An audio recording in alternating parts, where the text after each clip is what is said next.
Yeah, good. So yes, we will be recording this. Anna-Kaisa Kultima is a lecturer at Aalto University, teaching master's and bachelor's level courses at the Department of Art and Media, the School of Arts at Aalto University, in game design and development. Anna-Kaisa is currently building a new European master's program in games, Replay, where the first intake starts here in 2024, acting as a program leader of the program. I think this is about time. I'm not going to be rapping for another minute. I'm simply going to let the Zoom be yours, Anna-Kaisa. Go for it. Thank you, thank you. I I'll do that. believe that also some partners of this program is building the replay with me. So it's with Lusophone and Luca universities. Yeah. So yeah, I hope you can see my slides, right? Yes, we can. Good. Okay. So I have a presentation that is titled cheekily Game Jams in and with Culture. So it gives me a lot of space to talk about the things that I love, which is game jams. So my name is Anna-Kaisa Kultima. I'm a PhD in game studies, and I, as said, teach at Aalto University. I'm also a docent at Lapin yliopisto, the University of Lapland, and I've done quite a lot of different things for the past 20 years of my career. If you're interested in my kind of biggest contribution, this is my dissertation called Game Design Praxeology. It's a dissertation about the practice of making games and mostly about the creative life of game developers. That's my research background mostly, and that's why also game jams have been in my interest. I've done a lot of different things for my career. I've been working at University of Lapland, but I've also been working at Tampere University for different kinds of research for games and oftentimes to do with the changing landscape of game development. But also been part of founding the Finnish Museum of Games, which is in 2 hours from Helsinki. I'm currently sitting at maybe the world's only and first art gallery for playful and playable art. So it's called Kumma, which is Finnish and it means weird. We've just kind of closed 8 exhibition in here. And it's also sometimes a home for my research group, which is called Game Design Praxeology Group.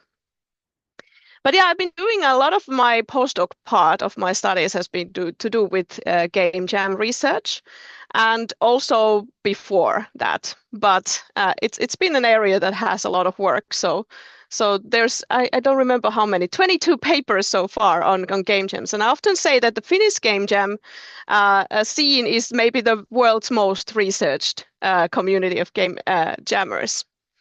So for the past, let's say from 2010 onwards, I've been participating in different roles to game jams around the world, which is now I'm in 61 game jams at the moment. So most of them have been that I've been a main organizer, but also been a participator. Um, I've done game kind of not programming, but with the low code tools, sort of like the programmer's roles, but oftentimes as a participant, I've done the visual role. So I've been a graphic designer, but oftentimes I've been an organizer, or then I've been a judge or visitor or keynote speaker in some of the game jams. So let's go just really briefly, what is a game jam? So I also written about the definition of game jams, and I've made it as a synthesis already in 2015. It's a little bit shifting now, and I would perhaps now define game jams a bit differently, but it's good to start with this. So game jam is an accelerated opportunistic game creation event where a game is created in a relatively short time frame, exploring given design constraints, and the end results are shared publicly. So this comes as a synthesis of different researchers thinking about game jams. But what I often do in public presentations is that I try to explain. Oftentimes we can say that the game jams are sort of like hackathons for games, if a hackathon is a more familiar term for you. But if an improvisation theater, for instance, is more familiar term for you, that's what game jams are. So you basically come to an event and then you start improvising of the game in that spot. So you make a game and it's from the idea to playable product in a shorter time. So what is actually the cultures of game jams? What happens in those game jams? I think that the most important tenet of game jams is that we're coming together to create games. And it can mean that we are together in teams, but it also can mean that people might be making games alone. So it's more like a together alone. So this has all sorts of different flavors, but it's all about coming together. And it might involve, for instance, pitching your ideas to others to try to collaborate with others and try to get the team from the first set onwards. Or it might be that you come with a team. There's so many different ways to do that. This is from 2012 Game Jam in Tampere, Finland. Or it can be that you're collaborating with some outsiders, so you're just doing it together with someone else. And this is from 2018. We did a game jam where Finnish politicians were working as voice actors. Or it can be that you're sharing the results outside of your network. So for instance, in Finnish game jams, we've done a lot of public outreach and talking to media. So game jams are also accelerated. That's the part of the culture. We have different kinds of trends now happening, for instance, slow jams. So oftentimes it's considered as the game jam is a more shorter time of making games than what would take in a normal setup. But it is accelerated in so many different ways. So for instance, in Global Game Jam and in Ludum Dares, there's oftentimes a theme, and it's a tool for acceleration of that event. So you don't have to figure out what you're going to do in the game jam when there is a little bit of a starting point. So that's part of it as well. Or it can be a very short time. So for instance, when you turn clocks backwards in Europe, you can have a 0-hour game jam, which means that you actually make the game in 1 hour, but in the calendar it's just 0 hours. I made a game jam in 2013 in London with the 0-hour game jam movement, and I just made one single graphic sprite. Or you can have technology, which is one of those accelerators. So it's kind of decided for you. This is from a local game jam from Finland, Tampere in 2012, where I actually carried my sewing machine to the place. Or it can be that you're in an interesting place. So you take game jamming or game making to different spaces. And this is Jam Bike from 2017. I was not involved with this, but it was 6 days of making games in a tandem bike on a custom-made computer by Finnish jammers. It was actually run from Stockholm to Malmö. So opportunism in game jams. Game jams are great places to get some kind of advantage.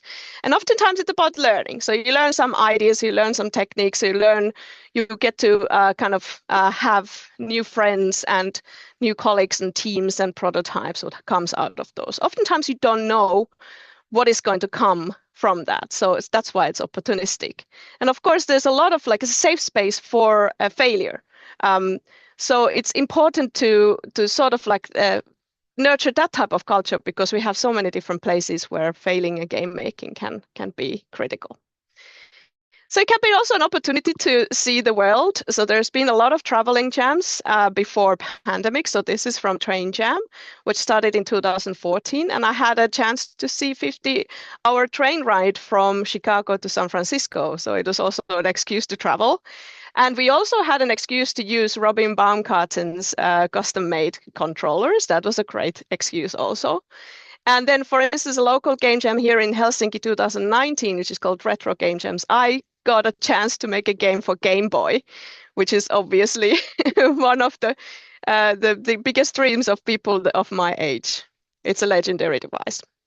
Or it can be a great place to also make a game like Finnish game developer Arvi Teikari that then later might come as a product. And this is, of course, Baba Is You from Nordic Game Jam 2017. You might know that. It's important to understand that the game jam cultures actually differ, and we don't know too much about them. So if you're running a game jam on your own city or on your own local community, it might be really good to understand what kind of practices of game jams, because we've been doing those for quite a long time now. So what kind of practices have actually been formed? So we have this overall understanding of game jams, but we don't have an understanding what are the differences between different countries. This is from FGJ Bussi, which looks like this. So this was a game jam that we did 2014 in relation to Global Game Jam. And in this picture, there's actually a couple of participants that might have had a bit of different flavor for how they did brainstorming, for instance, in a game jam.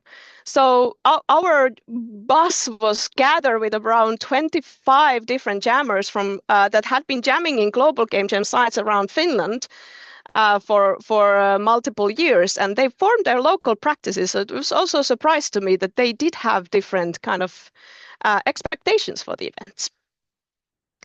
So what is Finnish game jam culture then? So what is our local culture? We have differences between cities, but there's a couple of things that we've shared because we've done a lot of collaboration within our like geographically long distance cities. Finnish Game Jam actually is an organization that we formed in 2013, but we run game jams in 2010 onwards, and I was a president of that organization until 2020. And it has been growing really big within the first years. For instance, the bus experiment was really nice, but we've run also game jams outside Global Game Jam. So Quantum Game Jam from 2014 to 2019 with quantum physicists, and then 2019 also with quantum computers. Pikku Kakkonen Game Jam, where we did also go into the very, let's say, legendary children's show from the 70s that is still up and running with the Finnish national broadcasting company Yle. And we gathered images of children drawing pictures, which is also part of that culture of that show, because there's been mailing to the show for since I remember. It's a bit hard to explain very fast. But then also we've done game jams with different organizations. This was called Museo Game Jam. It was 2018. But a lot of our jammers been participating to Global Game Jam and Ludum Dare. Time. Did I lose my audio? Yeah, okay. Because this, just wait a second. Yes, your audio got lost. Hello? It is not optimal. No. Try again. Am I back? Yeah, almost. Okay, good. All right. Yeah. So a lot of our jammers have been participating to Global Game Jam and Ludum Dares over the years, and for instance, done very crazy experiments such as making games for an oscillator. One of our most kind of loved experiment in game jams has been called Survival Mode. It was part of Global Game Jam in 2016. We had about 20 plus developers in the middle of nowhere in the Finnish Lapland making games without electricity and running water. And there were quite a lot of different kinds of stories from there, but I think that the main tenet there was that we had to charge the laptops with an, what is it called, aggregator that had gasoline. We were off the grid kind of experience. But in this jam, like a lot of Finnish jams, we have one of the very kind of peculiar things is that we love to have sauna as part of the events. So this also had a very rudimentary sauna that also doubled as a voice acting box when it wasn't in the use. And I do have to mention, this is not from that same jam, but we do drink a lot of coffee, at least statistically. So it's also part of our cultures. Our jams have been oftentimes no competitions as such, but we organized Finnish Game Jam Awards over the years, and we've given a space for our jam games to be visible. So we have awarded 77 games since 2010 until 2023, and there's more rewarded just recently. And we have been also acknowledged by our own government, and ecosystem. So our work has been notified by cultural ministries here in Finland by Finland Award, and then also from Neo Games, which is our Finnish Game Awards prize from 2014. And our stories have been built into an exhibition, which is in the Finnish Museum of Games, or was in 2023. But let's go to cultural game jams. I have a couple of jams before of my sort of like a core experience that I want to share off. So, as I told, we've also run the museum game jam. So this is one of the ways to do to collect the cultural heritage pieces that different museums had, and they were presented to the jammers as sort of like an inspiration or starting point. So there were for instance, Butterflies collection or a Media Museum device collection and a couple of other museums there. Another kind of cultural game jam that I'm currently running with my colleague Solid Park is part of the game education. We're doing cross-cultural teams formation for our jammers, which is a very important part from the perspective of the students. So we have a network of different universities and we do game jam together over the time zones and over the kind of in a remote hybrid manner. But one of the kind of key experiences for me to make game jams with culture or cultural game jams was Sami Game Jam in 2018. We were up in the north of the Finnish and Norwegian border in Utsjoki in a Sami village. We had international participants of different countries, different game ecosystems coming in there, and every single team, which was actually 6 teams altogether, had at least one local indigenous people in the game jam. So we typically run global game jam type of events, which is about a weekend-long event. But for this, we had a bit of an extension for that. So we had like a cultural shower days and training of the topics. We had a little bit of activities with the teams more than usual. And one very kind of adapted thing from the culture itself is that the discussions happened in a tent, in a traditional Sami tent, which was actually borrowed with a library card from the Norwegian border side, because they didn't have this big of a tent available at the time for in the local village. So we gathered together in this TP-like tent to talk about the projects and share the progression. So we've had this culture for local game jams for a long time, but just not in outside tent. And to give you context, this was February 2018 and it was -20 outside, but we were still able to do the discussions in here. I was also part of one of the teams. So we created a mobile game that was depicting a holy fish in a pond, and we had some activists coming in during the jam to discuss about the nature of the fishes in their culture. And altogether, this was wrapped up just recently, 2024, in an exhibition here in my gallery, curated by my co-organizer, Outi Laiti, who is a villager from that place.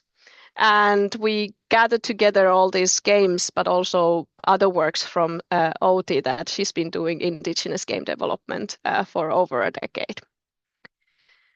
So, I mean, I've also talked about this just recently this year in GDC. There's a lot of lessons to learn from there. I am not sure how much time do I have because I could go a couple of more things, but basically that was all of my slides hopefully in 20 minutes. You are or less.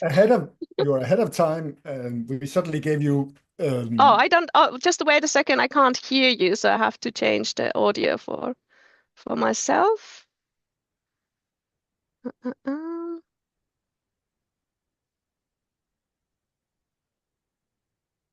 Can you hear me? Can you hear me? Mustanki Sanbaksu. Now I should be able to hear. Maalaiskunta uutiset. No, I don't hear you. Sorry. Koskenkorva Olut. Okay, I'll just make it to the. Maybe now. Should I try again? Can you hear me?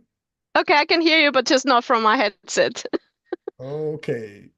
Yeah, it's not fair that we have given you suddenly 10 minutes extra, 2 minutes before you had to start. So I think we should, unless you have something you would like to elaborate on in your presentation. I could definitely elaborate on the Sami Game Jam experience if you want me to do that.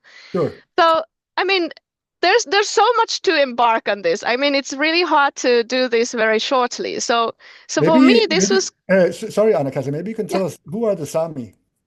Oh, Sami are the only acknowledged indigenous people of the Europe.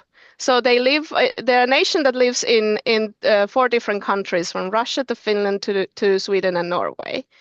And yeah, there's around 6 spoken Sami languages, and they go from like area to area. So it's not just one kind of a uniform culture in that sense, but they share like some decision bodies, for instance. There is a Sami parliament, I believe. Yeah.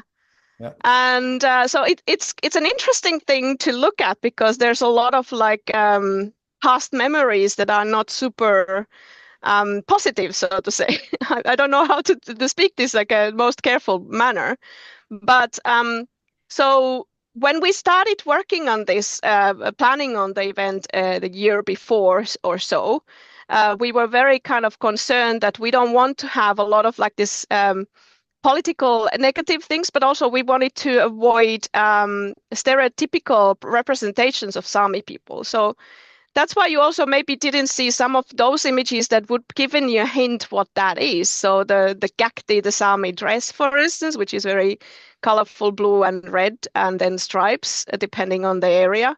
Or for instance, reindeer herding. So we did have some reindeers in some games, but we were very kind of aware of what we would want the games to be representing, and that was we were planning on 12 different themes that were sort of a hallmark of this jam. And out of those 12 themes, the teams that were formed were the 6 teams that were formed were able to pick 2 of them and then decide whether they combine those into the game or just choose the one of them. So those themes were something like, for instance, more of like a modern experiences of the cultural heritage. So, for instance, there is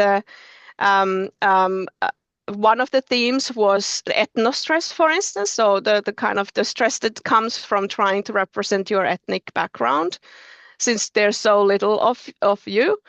Then there was the kind of one of the themes. I'm trying to now remember all of the themes, but one of the themes was about lost memories. So, for instance, those 6 languages are spoken during the pandemic. There was a lot of a concern whether the only speakers of those language would be dying during the pandemic, so that we wouldn't have time to gather all of that into something. So there is a lot of lost memories already.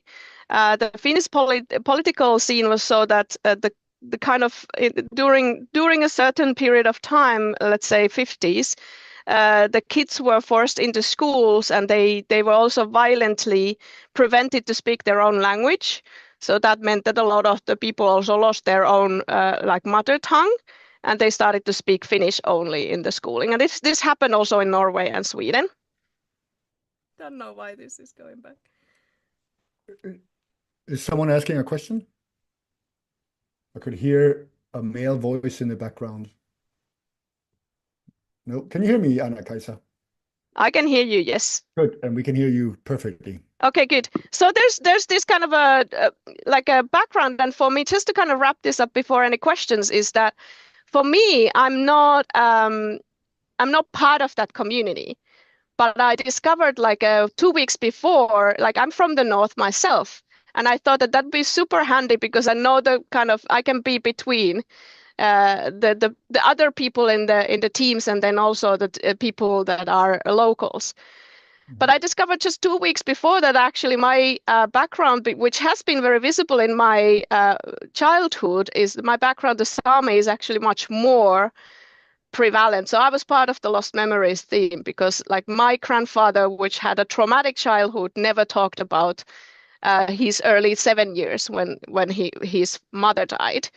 So that background, which was then covered in a in a research of a certain village, which is actually my surname, that there is just like much more of the background of the Sami culture than my grandfather was ever sharing. So I lost that culture completely, almost completely.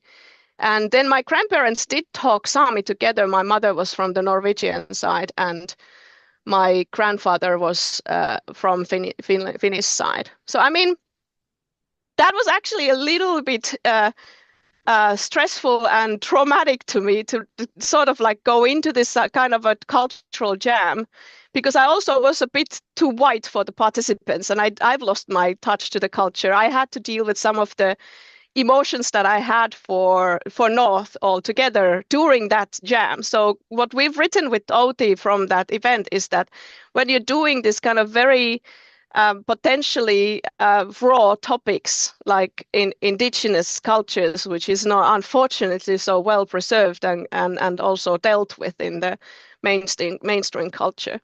So you might need some kind of support that we didn't have in much more playful jams and less serious jams that we had previously. So there might be issues that come as a surprise, and you might need some support for the organizers too.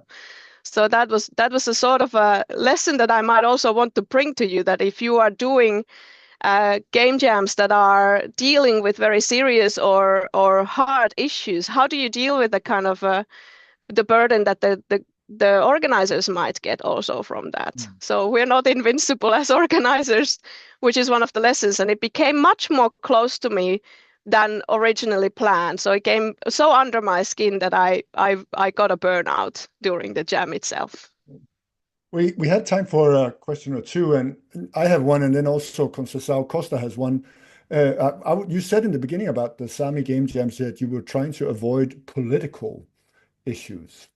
And I was wondering, wouldn't that actually be contrary? Of course, depending on how you define it, but wouldn't the Sami, depending on their role, which is Conceição's question, I can let you ask that question, Conceição, if you want to unmute, that there could be something that they would like to express in a game jam that could be political. But Conceição, you also have a question related to it. Yeah, so yes. okay, go ahead. Yeah. Okay, thank you. Thank you, Anna-Kaisa. My question is about what is the role of the Sami native person that you said it was one per group at least, because we cannot find these details on the papers that we have been written from you and other authors about Sami game jams. So depending on the person that was in the team, that role was defined by that. So we had one that was a programmer, not in games, but programmer by training. So he was able to do programming in the team. There was Outi herself in one of the teams, and she was able to also do programming because she has training in programming as well. And then we actually had youth participants as well. And I can't remember if they were also doing some visual assets. It's actually so far away from my memory. I can't remember all of the team roles, but I can drop the website that Outi has put together, because we lost the original website, unfortunately, for this, but I can drop it in the chat. Great. So this is you might find you will find the pages for the jam games themselves, and also the team crediting in those game pages, so you can check it out. But we actually also were in the point where we wanted to have more Sami participants into this jam, but it was a bit hard to find them. We knew that some game developers had Sami background, but not all of them wanted to be the representatives of their culture. So they were a little bit more like in their everyday life, they were like secret Sami. So it's a very entangled thing in Finland, especially the Norwegian and the Swedish side have done a bit better job, but it's not perfect on those sides either. So it's part of the whole theme of ethnostress, that not everybody even wanted to be those people that would, like, they just wanted to be game developers. They didn't want to be like Sami game developers as their identity, like public identity. So there's most of these were from the Utsjoki village, the participants, but we did have a couple of others, like for instance, I became a very good friend with one of the participants that was like filming a documentary of the event, and then later made a game in their company in Red Stage Entertainment. So Mariana Auronen was from Kittilä, which is another village further south and to west. And then I can't remember where the one other girl was also from, and I think that she did an artistic role. So we did have, the roles were defined a bit from what they were doing. And that was part of the Finnish game jam cultures that we've had, so that you do what you can. But just to kind of add to that, since this was 2018, this was our first sort of like a cultural indigenous game jam. Outi has been working on different projects later, and where we actually stand now for indigenous game development and software studies is that it would be recommended to have all Sami or all indigenous teams instead of just like this mixed teams where there is a others helping the indigenous people to do something. So they've run workshops with other indigenous also later, making games and other creative projects. Yeah. You mean exclusively Sami participants? Exclusively indigenous, so with Inuits or the other cultures as well. But these were hybrid and remote workshops that they had. Fantastic. So this is more of a sentiment currently.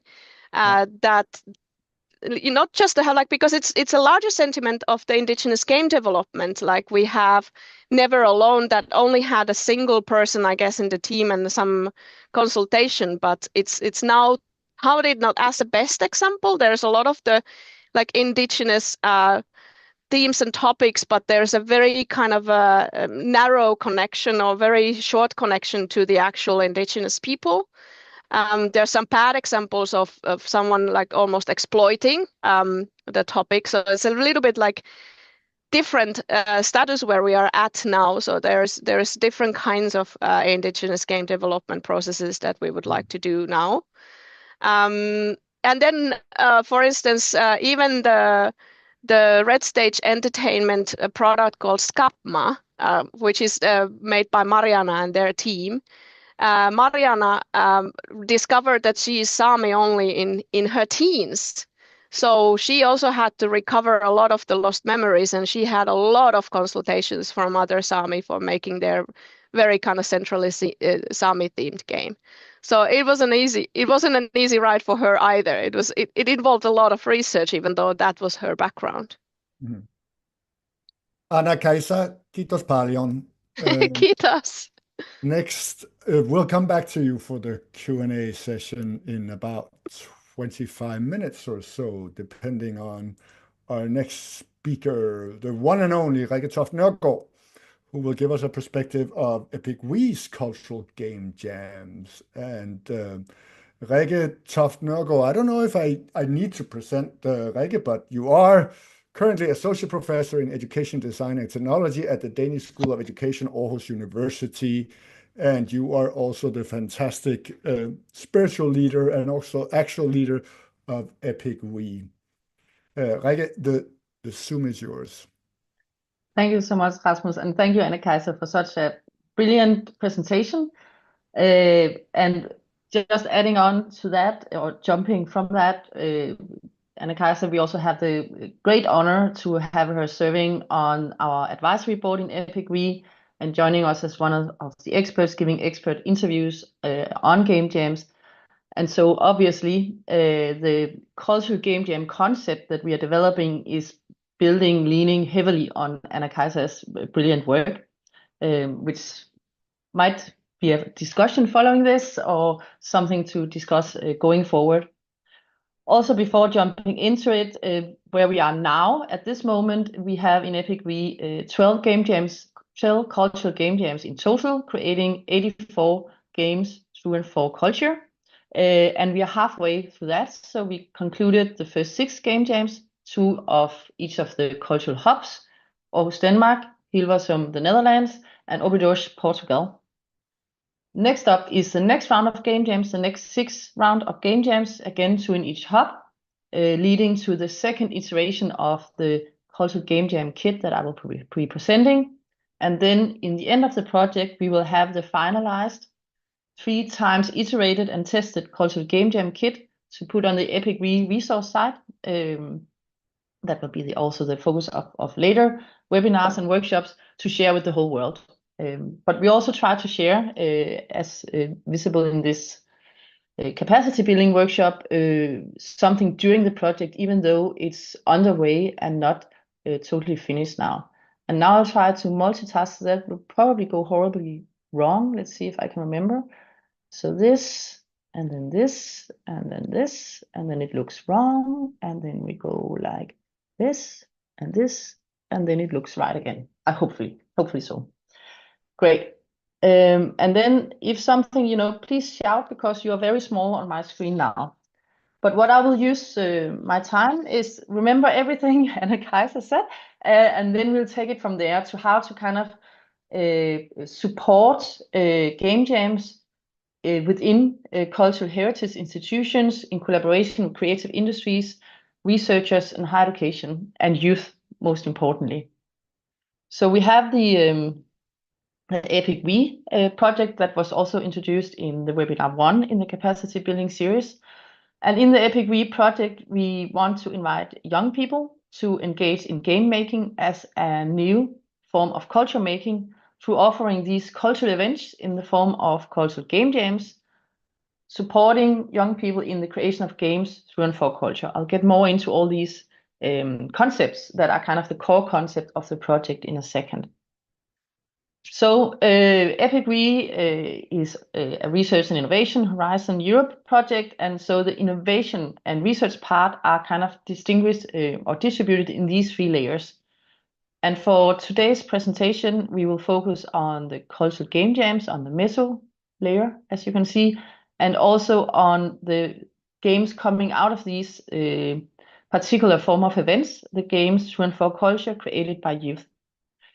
The idea is that the macro, meso, and micro level of the project will create this transferable framework for young people, cultural heritage institutions, creative industries, and higher education institutions to work closely together by meeting in the middle, so to speak, use each other's competencies, acknowledging everyone as equal partners, and then carry out these formats. As mentioned in the beginning, in EPIC-W, we adopt the format of game jams, heavily based on the thinking and work of Anna-Kaisa and others, of course, and transforms it for participants to engage the domain of culture and specifically cultural heritage, values, specifically European values, as laid down by the EU in their document on European values, arts or archives, cultural art, cultural archives, and cultural citizenship. So these are also what create kind of the 3 core concepts that the Cultural Game Jam Kit and the Cultural Game Jams are trying to support. Games as culture, games through culture, and games for culture. So games as culture is acknowledging that games are part of culture and have their own culture, but also are a natural and equal part of cultural heritage today. And by acknowledging also that game worlds and game design and game jams are a valid form of culture and culture making. So that is okay to do game jams in an arts institution such as AROS in Aarhus, a digital archive such as Sound and Vision in Hilversum, or a whole municipality, a UNESCO City of World Heritage such as Obidos. Then we have games through culture, so staying in these cultural institutions or cultural contexts, how can we support, foster, invite young people to use cultural heritage as a game-making material?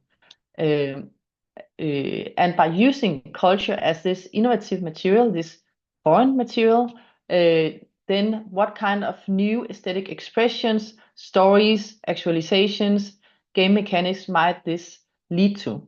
And how can that be captured by the creative industries to transform themselves as a sector as well? So it's both kind of transformative for the cultural heritage institutions, the creative industries, and also how higher education or youth education might look and feel and be experienced. So it's transformative for all 3 of the sectors. And then, of course, hopefully also transformative for youth and the youth citizen, as EPIC-W targets what is called empowered participation in culture, but also in education and also in industry.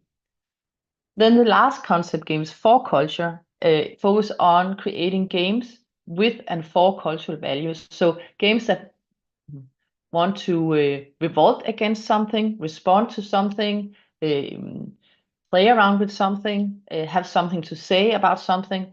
And that something can both be in cultural heritage, so something about the cultural history that we are embedded in, something about the cultural heritage, the artworks in the case of Aarhus displayed in the museum, or it can be more societal issues such as gender equality, inequalities, climate, and so on. And we see both kind of equally at play in the games. We have the first publications coming out. They can be found on the Epic V project website that I'm sure Belit will share there. And there are both kind of publications on the macro, meso, and micro level of the projects coming out. But you will actually find both publications now there on this empowered participation of youth through game jams and game creation, but also on the format of game jams as such. So, and we will have more publication coming out as the project moves along, but I'm quite happy for what we already have there. Okay, so as Anna-Kaisa brilliantly explained in the beginning, a game jam is traditionally this kind of co-creative game-like, hackathon-like event, game-making event, often with a set theme or themes you can choose between, and some specific creative constraints, some context. It might be a problem, it might be a domain, it might be a cultural context such as the Sami, and so on. Here, game makers come together to ideate and create games within a set time frame, often 48 hours, but it can also be extended and it could also be compressed. The goal of the game jam is often to kind of encourage creativity, experimentation, rapid development of innovative game concepts and prototypes. So not market-ready games in any way, but some sort of game concepts, might even only be a sketch, a game mock-up that can be kind of partly interactive, partly playable, but it can also be a fully functioning prototype where you can actually play fully part of the game. But none of them, of course, well, it would be brilliant if you could make market-ready games in 48 hours. And even though these young people are truly brilliant, they haven't. But what we have surprised us is the depth and the maturity, and also perhaps the otherness at play in the game. So something seems to be working a little bit, and many of the games are actually digitally playable prototypes, as I'll share the links to some of the first results in the end as well. And they can also be found, all the links to all the game jams and the results, on the Epic V project website. You can say then, what is the difference between a normal game jam and a cultural game jam? Well, one of the differences is this positioning of game making as a form of culture making, and that aims to develop cultural engagement, cultural heritage engagement, creative practices around European value and societal issues, and empowered participation in culture and society through these processes, methods, and tools offered in the game jams. Another difference is the 4 colored dots you see on the bottom of the Epic V process. So we have this: any game, any process, any group, any cultural game jam should kind of, in different ways, engage the domain of culture, citizenship, games, and values. There's a 4-phase model that are very similar to, if someone are familiar with design processes or other kind of innovation, entrepreneurial, cultural development, democratic, participatory design processes. That goes through these 4 phases and leads to the final expo, where the young people exhibit their games within the cultural heritage institutions, and with kind of visitors coming to play and engage and talk to them, try out the games from within the 3 sectors, and also what you could call a normal audience. Another thing that distinguishes it is this meeting in the middle of the windmill. So you have, during the game jam, experts from creative industries, experts from cultural heritage institutions, experts from youth organizations like Coding Pirates, experts from higher education institutions working together with youth to support them, facilitate their processes, lift it up, and help in any way they can. So the Cultural Game Jam Kit supporting this Epic V process. Oh yeah, perhaps a final thing as well. So the we, this black triangle in the bottom, is a focus, a thematic focus, a content focus on worlds for something and empowerment towards something. So, for example, in the next upcoming Game Jams, it will be worlds for equality and empowerment towards equality in culture and society. It has also been other things. So there's been cultural game jams on the cultural heritage of the lagoon in Óbidos, a cultural heritage game jam in Óbidos on Óbidos is a world city of literature. So literature as a cultural heritage practice within the city, and so on and so forth. To support these processes and support young people in making them happen, because it's a somewhat unusual way of doing game jams. So, for example, the teams are often set in advance. There's this focus on using cultural heritage as a game making material. There's also these kind of set methods that are more kind of structured or entangled, also perhaps constraining, than often you would go into a game jam with, to kind of lead towards these kind of new game formats, new gaming experiences, new cultural experiences. For this, we have the Cultural Game Jam Kit. It can also be found on the website, the Protocol 2, which is the first round. Then there will be a D32, a new iteration of the protocol now, based on experiences from running the first 6 game jams, and then in the end, the final one on the Epic resource website. But for the next couple of months, we will still have this one, and then in a couple of months, and perhaps a little bit later on, we will have the second iteration you also will be able to find on the website. In the Cultural Game Jam Kit, for now, we have a division between these phases we just talked about, the epic phases: experience, play, imagine, create. Role cards to distribute roles between the teams, to kind of have some, perhaps again, a little bit different roles. So there might be a role of being an artist or a curator or a storyteller, and so on. That is a decided role. There's also, of course, a kind of a designer and a crafter, which is the one doing the coding or the material crafting of the game. There are the European value cards as part of the project, and the games they have to integrate or respond to or reflect on one or more of the European values. There are the method cards, again trying to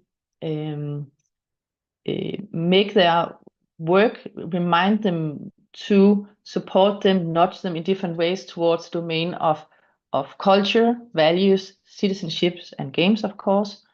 And the transition cards, so here again you can see the transition tools, the ideation wheel, the expert council, the playtest, the log and pitch, kind of takes them from one phase into the next, leading towards the expo. It's supposed to kind of capture their work and in a compromised form bring it into the next phase, and then unfold it and deepening and strengthening it, folding it together with the transition tool, and carry it into the next phase.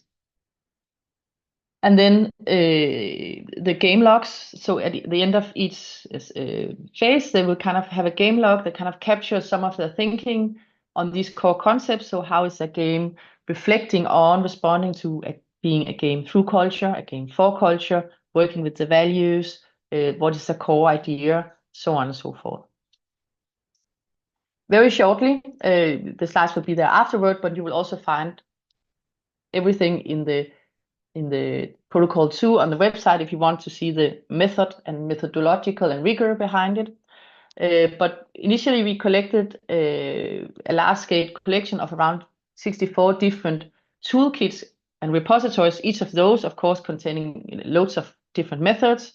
We curated into this focus list of 26 relevant and promising toolkits, and then analyzed and compiled them and reviewed them in a process.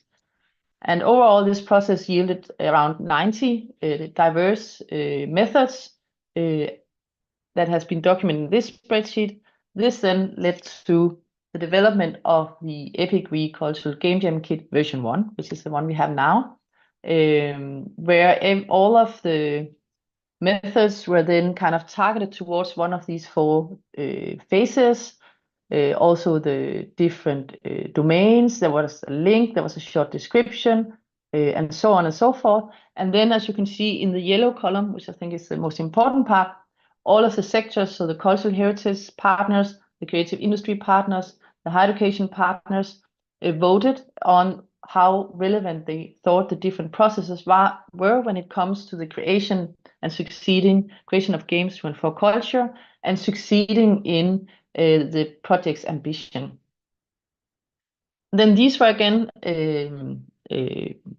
put into like the phases. So you can see some of them are overlapping. Then they might get different names. Brainstorming, for example, was divided into a culture storming and a value storming and a game storming exercise. So they kind of, again, would put target on not everything, but something.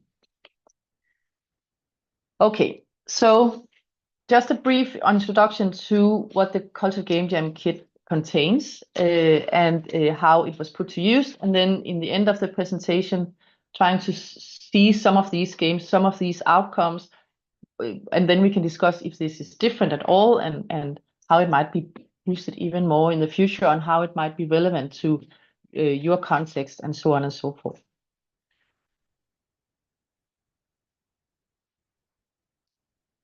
So as mentioned, we first of all we have all these things within the Cultural Game Jam Kit version 1. So the EPIC role cards, value cards, transition tool, methods guide, and game logs.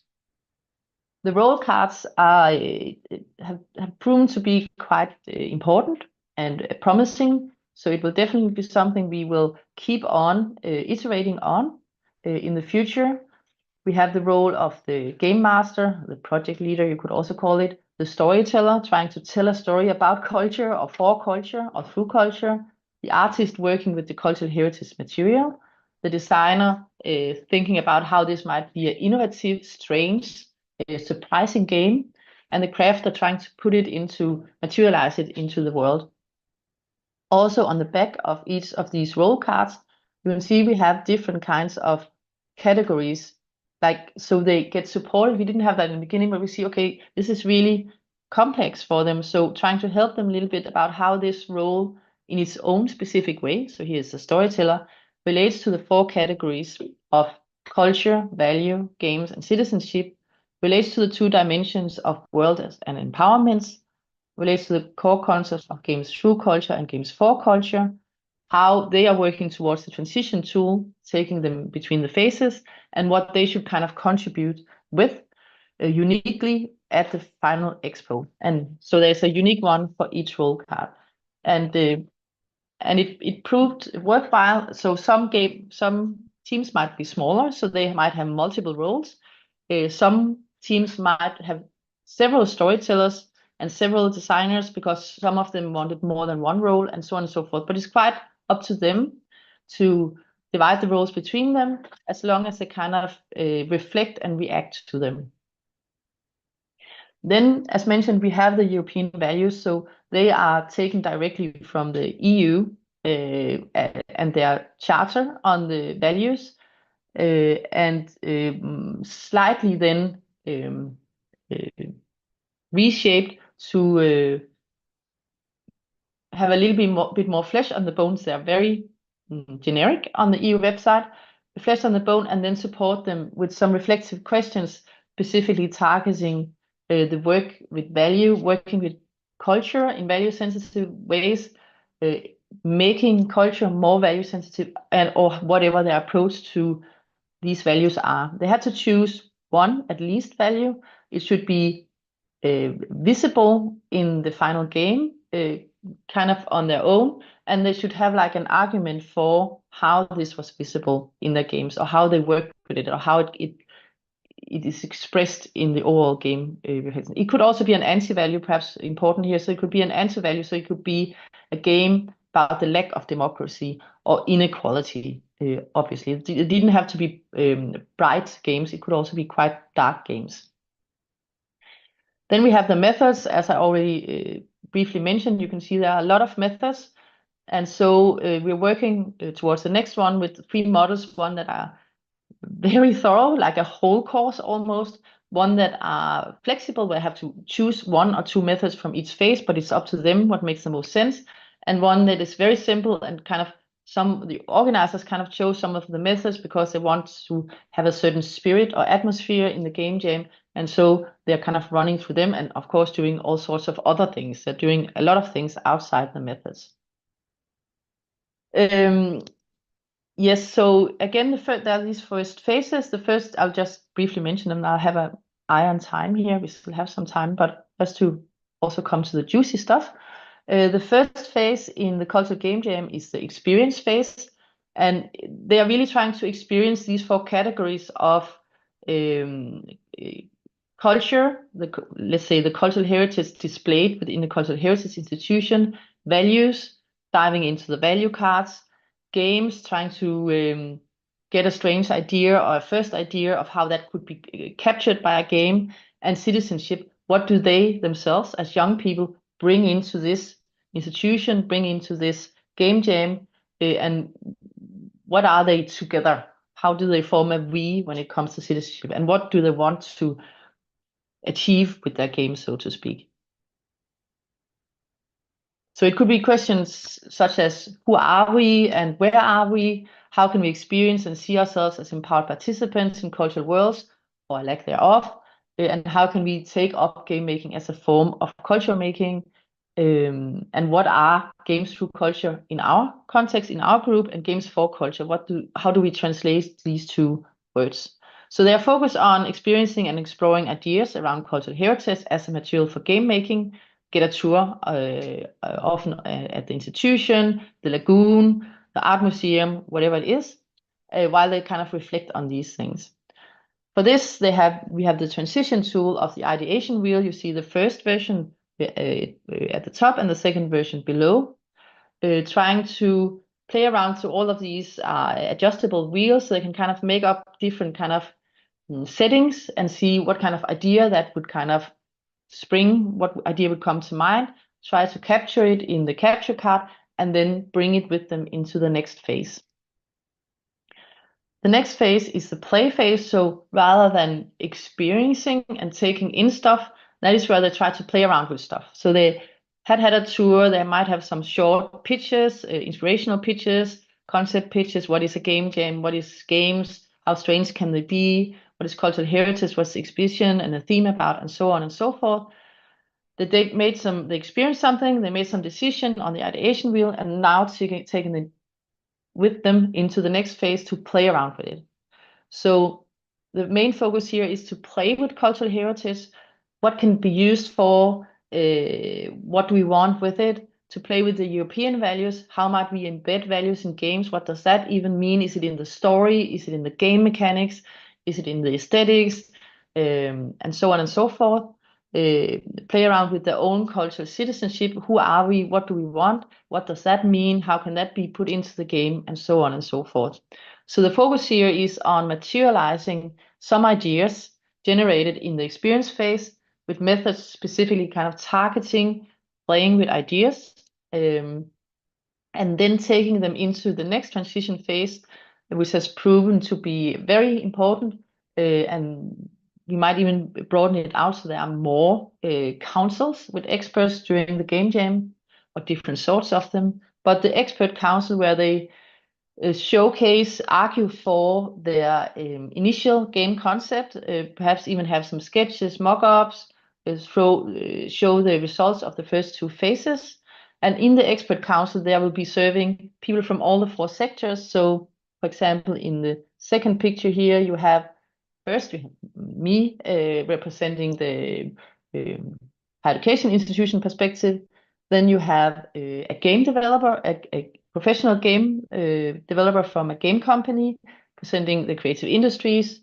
You have someone from the higher education institution taking care of the art and the cultural heritage collections. And then you have a youth representative from Coding Pirates, which is a youth organization in Denmark that are doing similar stuff, but outside the context of creative industries and cultural heritage. and works with young people from the age of 7 and upwards. Okay, 3 minutes left. So the last phase is, or the next phase is the imagine phase. So they take this, and I'll be a little bit quick because I really want to keep time, so we have some time for discussion. But the third phase is the imagine phase. So take all of this they got from the expert council, and then reiterate the game, make some sort of playable prototype in the end. You see here they have to play test it to see if what they want in culture, citizenship, with values and with the game are kind of working. And then they move into the last phase, which is the create phase, and where they transform all their thinking and toying and thinking into a prototype, either kind of a playable prototype or a more mock-up-ish prototype. And then they create this pitch for games they do at the expo. When someone comes and try the game, they have the argument, the game argument for it.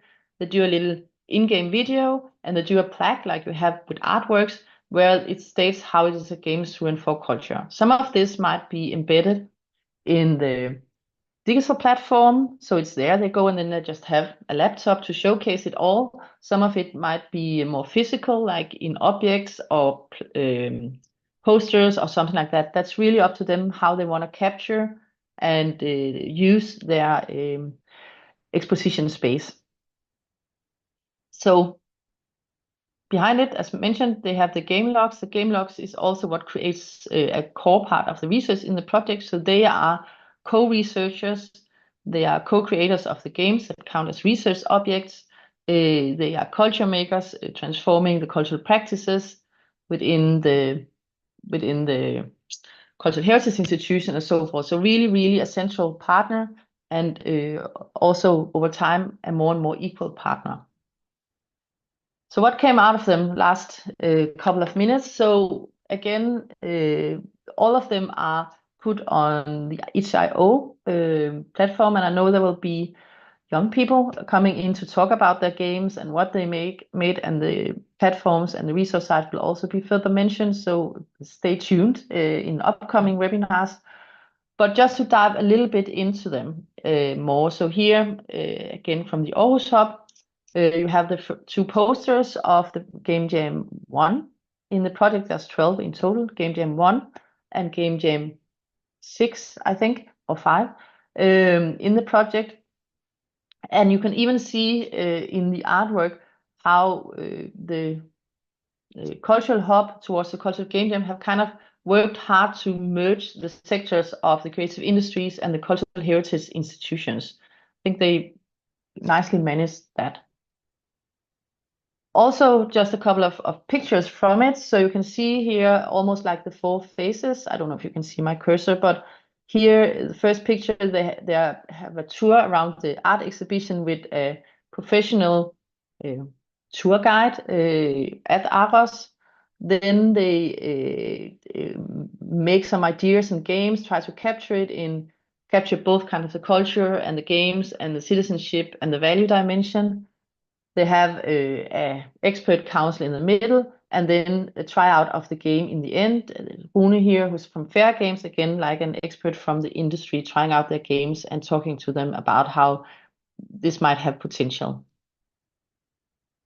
Finally, before finishing, just a couple of very concrete examples to give you even more insight into it. So one example that quite directly uses cultural heritage as a game-making materials is the game Create Your Legacy.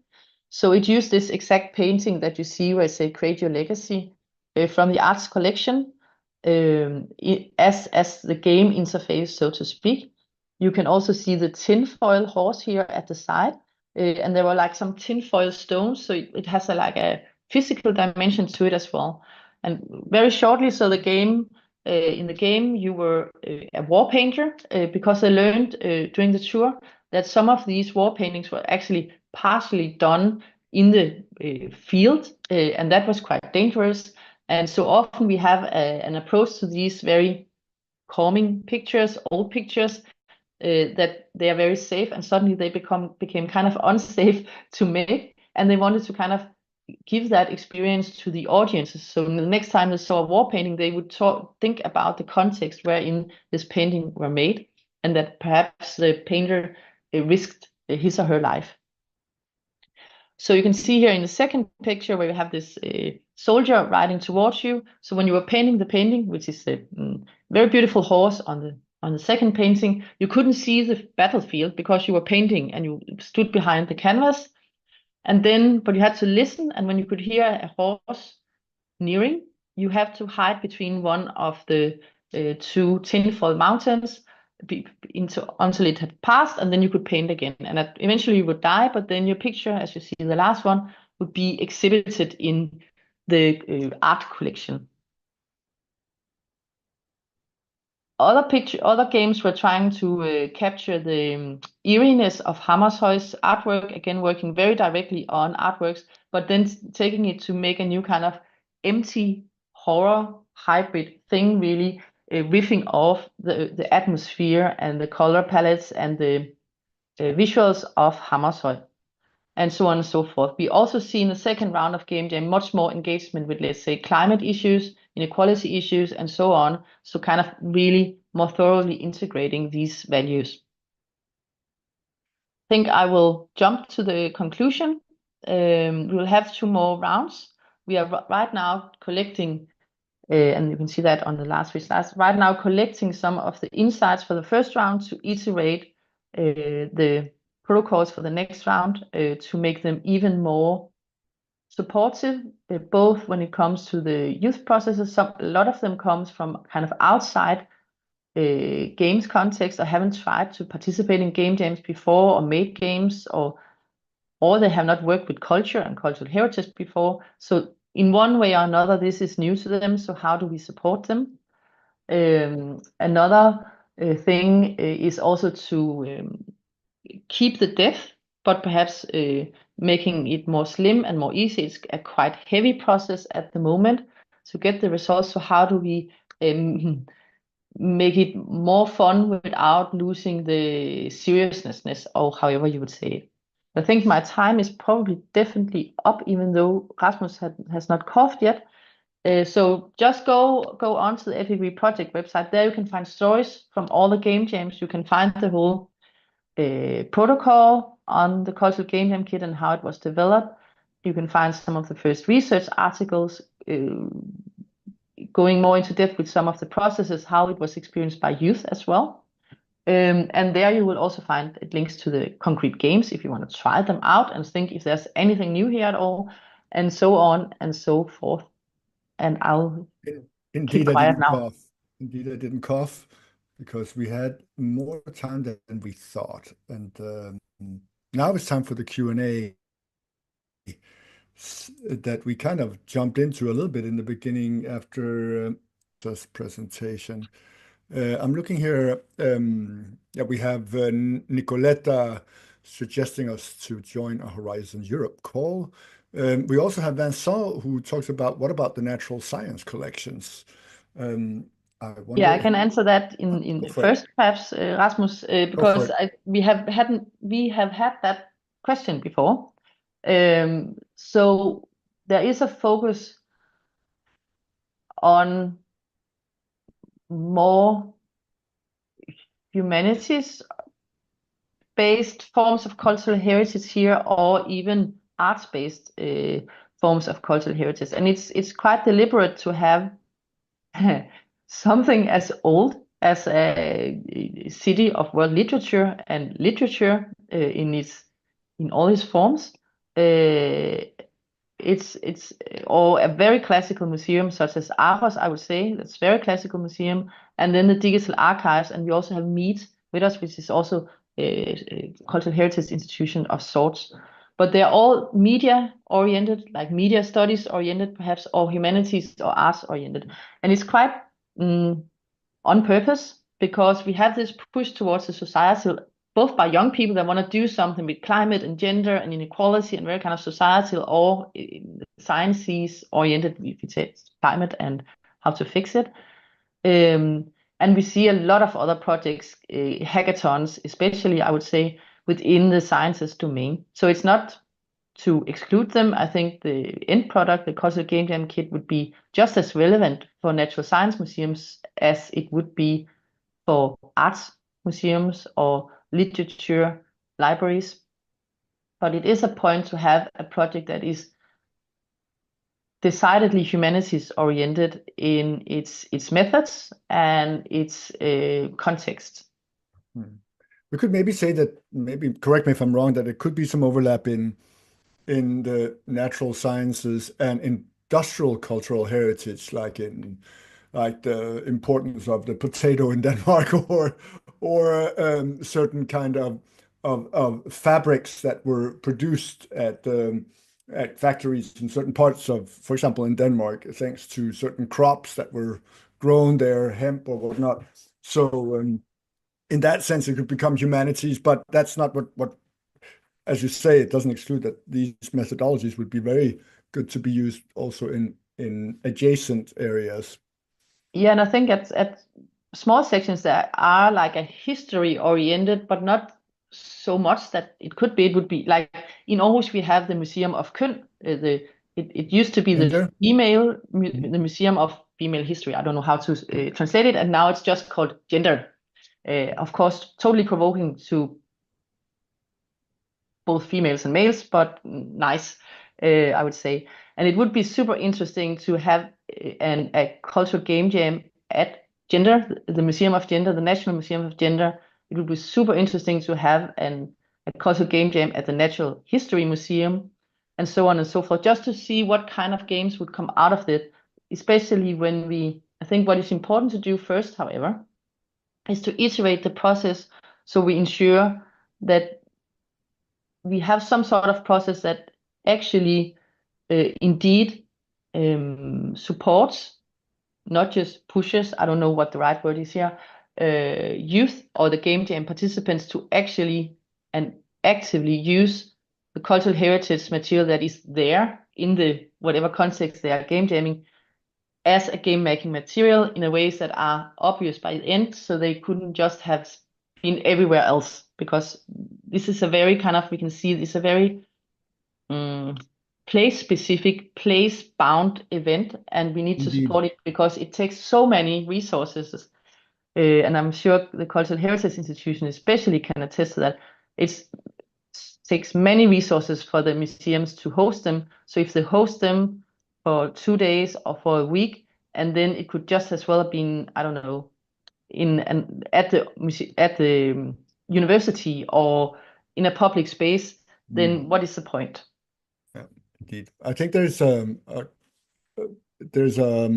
Grobund, there's potential for another EU project on this issue. After our iGames co-presentation in Thessaloniki, I was approached by a couple of stakeholders who were interested in, through gamification, help European youth understand their natural heritage, the importance of our fruits and vegetables, and what does olive oil mean to all of us, and so on. So it is a different area, but there are certain learnings that can definitely be drawn from what we're doing. But it would be another project, I believe. I would also be super interested, perhaps also super scared, to just like, Anna-Kaisa, your reflections based on the presentation. Like, what are there anything we should be, you are the expert here, are there anything we should be mindful of, or is there something that is particularly exciting or new or fresh, or is everything, to keep with the olive oil metaphor, just old oil on new barrels or something like that? Well, at least the jamming scene has changed over these years since 2009 or so, when first global game jam was put in motion. So currently I can see a shift from sort of like a more fun game jams, just where in the beginning we just had the game jams that you just have fun to create something. So it's like, it can be anything. It's very frivolous in that sense. But there's more and more of museums and like heritage institutions that are interested in creating games. What I like personally, there's also like a lot of trends that happens in the game industry that contribute to this. So for instance, when we started making game jams, the weekend-long jam, it really needed, all the teams needed a programmer to make a digital game to work. And we didn't make like sketches, it was just all playable at the end of the jam. But nowadays you can have, there's a lot of low-code tools such as like Bitsy or Construct and those kind of tools that is really easy to start using in a couple of hours, and anyone can make a digital game as well. So that together creates this possibility that beginners can make games really easily. And I think that there is like the power of those events might not be the end products, but it's the process of talking like within the team of different participants and that kind of exploration there. But there's so many things happening in the field. Like there was a question about the layoffs as well. There's also a lot of like very skilled game developers free outside and just trying to figure out what is their job. So there's a lot of experience to be used. So we're in a different space now, but there's a lot of game jams. That's one of the things that is really important to understand, that when we started, everybody was completely hungry for an event. So you could just have like free pizza and then you would have 100 people coming in. And when you have constantly different kinds of game jams happening, and especially after pandemic, there's a lot of like hybrid form or remote events as well. So there is a little bit of fatigue of these events. So it creates a bit of a different space to make the events and make like it's not an easy, like I'm a little bit critical towards an attitude where an institution just wants to have a game, and a game jam is a great way to have that game with a relatively small budget. So that is slightly concerning as an exploitative model that you should be aware of. Critique that is a bit perhaps more present in hackathon cultures, where there is like a money prize or those kind of things. And we don't want to have a lot of money prizes for creativity events. That's not always the best combo. But nevertheless, there is a lot of things happening. It's just not the same as it used to be. And the people that are now waking up to make game jams, it's a different place to start working on these. But I would like, especially on the kind of thinking about how do you, what is the role between the participants and the organizer? What are you expecting for when an event like this happens? Whether there will be like Rikke said in the beginning, that's typically not a polished product, even though for the past decade or so, the libraries of game assets and now for the past 2 years of the AI assisted tools can give a lot of power to create games in a weekend that already can be played, for instance, in an exhibition. And then kind of the work that comes after that to make it like more standalone or more polished, it looks exactly the same after 2 to 3 months work. So I mean, there is that aspect, but it's important to think about and reflect who are the participants, what do they get out of that, and how does the kind of experts come into the play. Right. So for instance, if you think about that in the role cards, Rikke, you presented the crafter. So what I started to think about that in case there is a playable at the end, that's like the crafter does all the dirty job and the other people are just idea guys. And that's not always it's a lot of stressful, for instance, for the programmer or the artist. So in our jams, everybody's actually doing everything. And I've been trying to nurture the culture that when we had, for instance, quantum physicists, that they would just be part of the team and not just be the persons to tell about what the games should be. So they're not there. So we have Kreshnik Chakravarti would like to elaborate on his question. You alluded to it on layoffs, etc. But if you could unmute Kreshnik, and you're also welcome to share your face, but you don't have to. Hi, Rasmus. Can you hear me? Yes, we can. Speak up. It's Kritik, actually. It's Kritik. Hi, everyone. Sorry about that. Yeah, I have this question. Generally, video games is looked upon as a career or an industry perspective. Because when you see, we have seen research on artificial intelligence, psychology, computer science, but research on video games is very limited. And moreover, due to recent layoffs, a lot of developers have no jobs, and we are definitely losing a lot of talent. And I feel governments should fund on video games, as we could find new things in video games. Can you give an explanation on why this is, how to go upon? We see very limited research on video games only.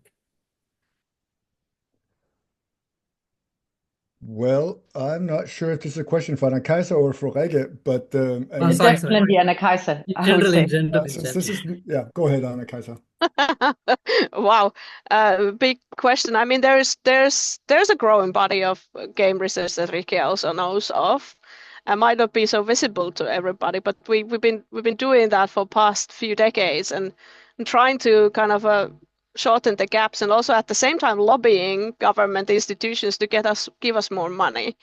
And for my 20 years of the career, it's been kind of, the lobbying part is quite big. So we started when games were completely insignificant, like nobody cared about games at all. So it was really difficult to have any kind of funding for games. And now that they're like dominant art form, as some people might say, there's a more interest towards that. And like, for instance, in Finland, we have a lot of tax money that comes out of the game industry. So we should perhaps get that back and somehow. Still, there is a little bit of this struggle. So we just came out of the cave where nobody cared about games, and we're just starting in that sense. So there is a lot of research, but there should be more, I guess, like in every places. But the current situation, why we have layoffs, is the same financial situation where we wouldn't have government money giving for more money for game research or kind of financing, for instance, experimental game projects for game developers. I do know that there is EU level, so the lobbying has been fruitful. So there is an EU call for game industry initiatives.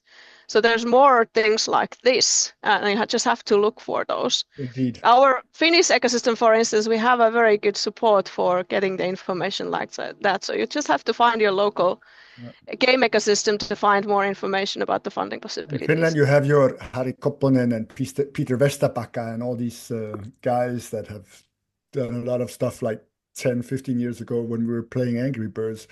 We have time for another question by Aube. Let's see here. I have to scroll up here. Aube Lebel Gilad. I don't know. You didn't answer if you wanted to ask the question yourself, so I will go ahead and ask. Do you know Game Jam with the goal of remixing both traditional board games with cultural content, collection, and artwork? This is. I can would like start to very answer that shortly because we were very careful writing the proposal for Epic V that we didn't mention if they were digital, analog, hybrid forms. So it could be whatever made sense to the youth, but also to the local context.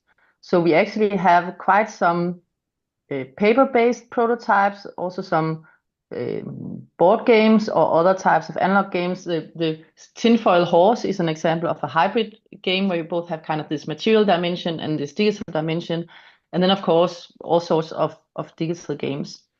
So both are possible and both engage with the artworks in different ways. I think, however, it is surprising in a good way how playable many of these games ended out to be, and how they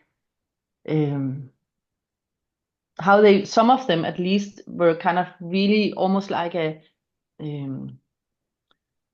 voice about a specific artwork or a specific collection, either kind of young people really pushing back or trying to give another way of enjoying cultural heritage that perhaps made more sense to them. For example, the Goose on the Loose, where you can fly like a goose in one of the paintings to experience it interactively. And then in the end is the idea you are the spectator, and all that flying as a goose on the loose is happening inside your head in your imagination, because they were forced to look at this. They forced themselves to look at this picture for many hours, and that was what happened to them.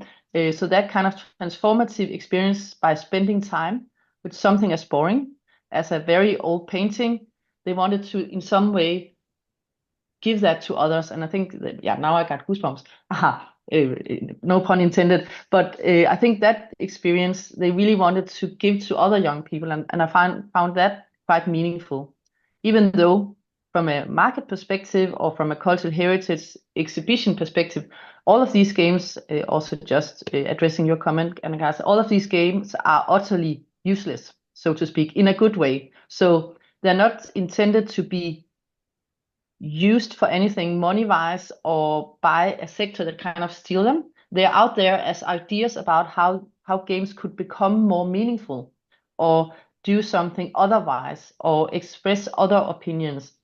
And I think that's also a very important part of the project. Then 6 of these games will be matured by collaboration between a small creative industry partner and hopefully the youth team that made them. They are also going to be serving on the advisory board of the whole project and being an integrated partner into decision making as well, which is super annoying. Like, it's really annoying, but it's really important. Yeah. We are coming to the end of this workshop, and we haven't actually, Rikke has been using some wonderful Danish expression, and I think in the case of cultural game jams, this goat has not been shaved yet, at least not properly. We haven't shaved the goat fully or properly. I think it's worth coming back and doing some more shaving, but we're not going to do it next Monday, because next Monday we will have also, again at 2:00, we will have a session on youth as culture makers and game makers. And you can see Berit has posted in the chat how you can register for that. So and that would be super important, Rasmus, because that would actually be the youth voices, right? Exactly. So, kiitos paljon, Anna-Kaisa Kultima, and tak så meget. Now I can't even speak Danish. Rikke Toft Nørgaard for your presentations, and thank you everyone for participating and asking questions. Please join us online and also for the next sessions that are coming up on Mondays, and check out our stuff on EpicWe, on epicwe.eu. There's lots of interesting things there. So thanks a lot, everyone. Have a wonderful Monday afternoon and evening. Yeah, cheers and cold Thank coffee you. from a Moomin cup, Anna-Kaisa. That was wonderful. Yeah, I noticed that. Bye-bye. Bye. Bye.